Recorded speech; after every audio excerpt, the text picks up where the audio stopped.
El fin de semana, 2 menores fueron abordados por delincuentes y pasaron en realidad una serie de cosas después de lo que, bueno, se conoció a través no solamente de nuestro medio de comunicación, sino a través de las autoridades policiales. Varias recomendaciones, pero también la denuncia que se ha presentado. Y una vez más tenemos que hablar de estos hechos de violencia. No sabemos qué es lo que está sucediendo, por qué pasan estas cosas, irresponsabilidad, culpabilidad de quién, la policía por no tener seguridad ciudadana. Bueno, en fin, son varias directrices que queremos analizar y le agradezco mucho a la doctora Mónica Bayalla, secretaria técnica de la Comunidad de Derechos Humanos, que hoy está justamente para conversar con nosotros. ¿Cuáles son las sanciones que corresponderían según el Código de Procedimiento Penal? Pero además todo este problema de la retardación, que solo Dios sabe cuándo se tendrá una sentencia. Doctora, bienvenida, gracias por estar con nosotros. Buenos días. Buenos días, Héctor. Efectivamente, este hecho es muy grave porque además de haberse cometido varios delitos, porque ha habido inicialmente un robo, porque les quitan a las víctimas las mochilas, celulares y demás, se les hace una serie de amenazas con relación a posibles afectaciones en caso de que ellos denunciasen el hecho, ¿no? Con relación a sus familias y todo tipo de advertencias, pero sin duda el hecho de mayor gravedad es el de la agresión sexual que sufre la adolescente que es víctima en este caso, ¿no? Tratándose precisamente de una víctima menor de los 18 años, el hecho de que hayan participado más de un agresor, se hayan utilizado armas, esto constituye un agravante del delito además de violación, ¿no? Esto debería llevar a una penalización entre 20 y 25 años, ojalá 25 años y realmente logren identificar y ubicar a los agresores que han cometido este gravísimo hecho de violencia. Y por supuesto es tan preocupante porque además sabemos que los últimos 5 años ha habido un incremento de los hechos de violencia sexual en el país, particularmente afectando a niñas, adolescentes, con las consecuencias que esto trae, por supuesto, en la vida futura. Y como lo ha señalado, también sabiendo que tenemos todavía un sistema de justicia donde el acceso precisamente presenta pues una serie de obstáculos. La retardación sin duda es una de estas manifestaciones y naturalmente yo también demando una acción inmediata, urgente, eficiente de la policía, del Ministerio Público para dar con los autores y poderlos enjuiciar y que reciban la sanción correspondiente. 5 años me dice. 5 años. 20 a 25 años. En realidad 5 años en los que se han ido incrementando estos casos, ¿no? 5 años. Ahora, ¿a qué se debe este incremento? ¿Cuáles pueden ser las probabilidades para que suban nuevamente estas cifras?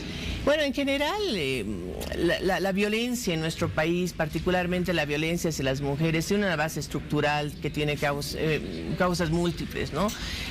Por supuesto, vivimos un sistema patriarcal donde todavía considerar a las mujeres un objeto de placer, de dominación, de control, tiene en la expresión de la violencia sexual una de las formas precisamente de apoderarse y aprovechar precisamente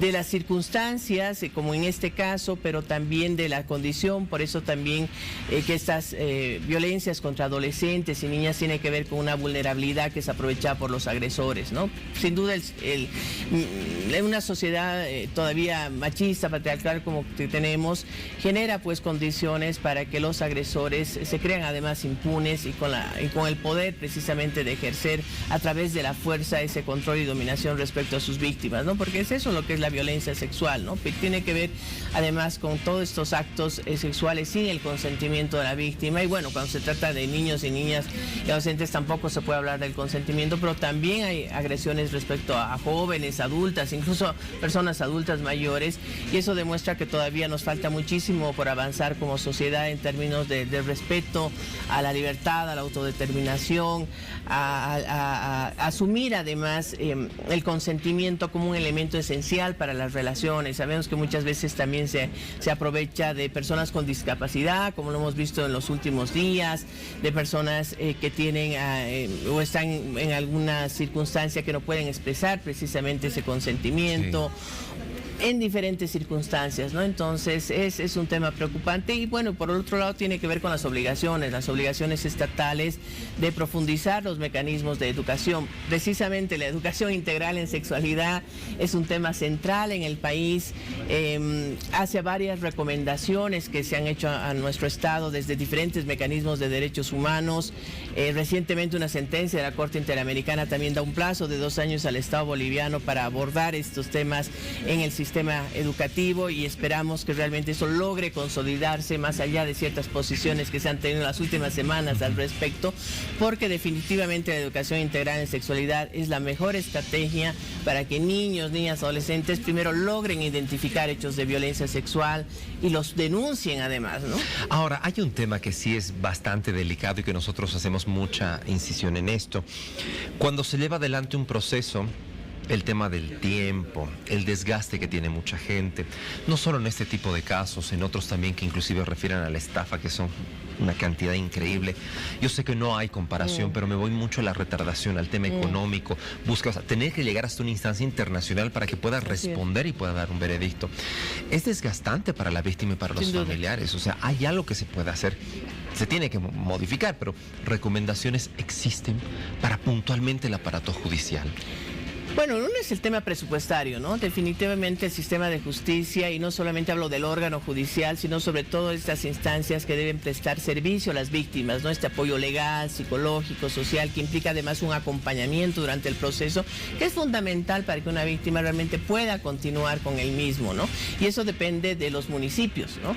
El priorizar realmente el fortalecimiento de los servicios legales integrales municipales y las defensorías debería ser una demanda de la sociedad y también una obligación cumplida por las autoridades municipales, pero también hay servicios que dependen de instancias nacionales, como el Ministerio Público, el Instituto de Investigaciones Forenses, la propia Fuerza Especial de Lucha contra la Violencia, que deberían tener un presupuesto acorde a la cantidad de casos además que atienden.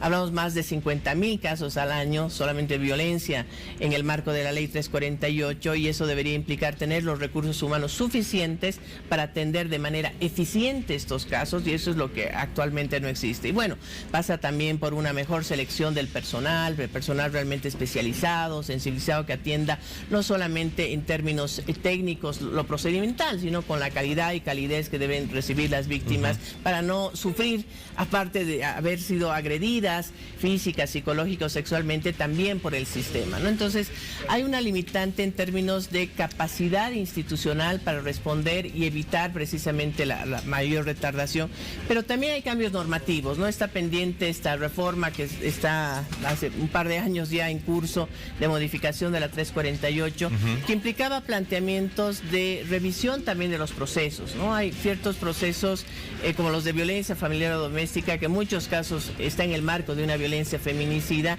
que debería tener una respuesta mucho más eficiente, un proceso especial, adecuado también para este tipo de violencia, que permita protección inmediata, enjuiciamiento pronto, sanción adecuada, reparación oportuna para las víctimas, ¿no? Muy bien. Y es muy importante lo que nos acaba de decir la doctora Bahía con respecto a lo que se debe hacer. Ojalá que se tomen en cuenta estas recomendaciones, porque de verdad estamos viendo a mucha gente peregrinar por un poco de justicia, y es como que a veces se hacen oídos sordos por parte de quienes están dentro de este poder. Mónica Bahía, secretaria técnica de la Comunidad de Derechos Humanos, nos ha acompañado. Muchísimas gracias. Siempre es bueno conversar con usted. Héctor. Un gusto. 8:38, tenemos más.